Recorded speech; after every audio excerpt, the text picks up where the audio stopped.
মুসা আলাইহিস সালাম আল্লাহকে একদিন বলছেন, আল্লাহ আপনার সমস্ত সৃষ্টি সবার রিজিকের কথা, খাদ্য দুনিয়ার প্রয়োজন পূরণের কথা আপনার মনে থাকে?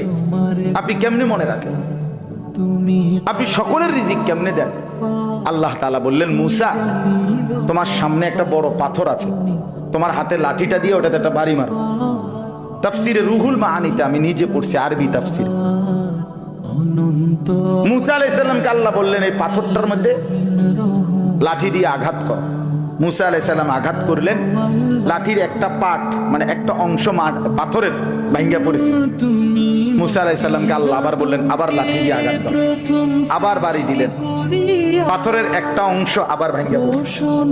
আল্লাহ বলেন, আবার মারো, আবার মারো। 4 বার মুসা নবী ওই বড় পাথরটার মধ্যে আঘাত করছে। 4 বারে মোটা মোটা 4টা টুকরা ভাঙ্গা ভাঙ্গা পড়ছে। এই চতুর্থ